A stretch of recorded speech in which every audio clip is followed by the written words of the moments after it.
नमस्कार मित्रांनो, सुस्वागतम. आजच्या भागात जबरदस्त इमोशन, थरार आणि मोठे ट्विस्ट पाहायला मिळणार आहेत. ओवी परत आल्याची बातमी ऐकून सारंग, सौमित्र, ऐश्वर्या आणि अवंतिका सगळेच खूप आतुरतेने वाट पाहत असतात. सारंग तर पूर्णपणे बेचैन झालेला असतो. तो ओवीच्या आठवणी सांगत रडू लागतो. गुलाबजाम काका म्हणत तिचं हसणं, तिचं प्रेम आणि तिने दिलेला आधार आठवून त्याचे डोळे पाणावतात. तेवढ्यात अचानक गुलाबजाम काका असा आवाज येतो आणि ओवी धावतच आत येते. सारंग तिला पाहताच तिला घट्ट मिठी मारतो. तिचे गोड गोड पापे घेतो आणि दोघेही रडू लागतात. हा सीन खूपच भावनिक असतो.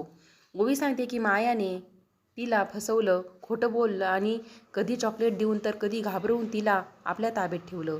हे ऐकून सगळेच हादरतात. सारंग स्वतःला दोष देतो आणि ओवीची माफी मागतो.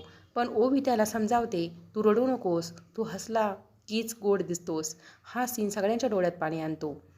दुसऱ्या बाजूला पोलीस आणि ऋषिकेश मायाला पकडण्यासाठी मोठा प्लॅन आखत असतात.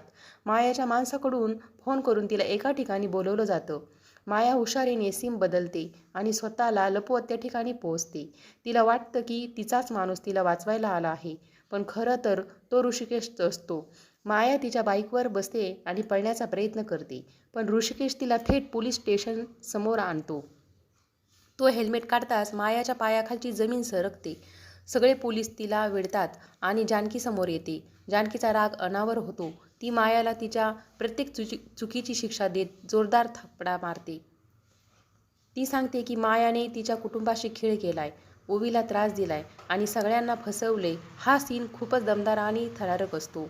माया शेवटचा प्रयत्न करते. ती दगड फेकून अंधार निर्माण करते आणि पळण्याचा प्रयत्न करते.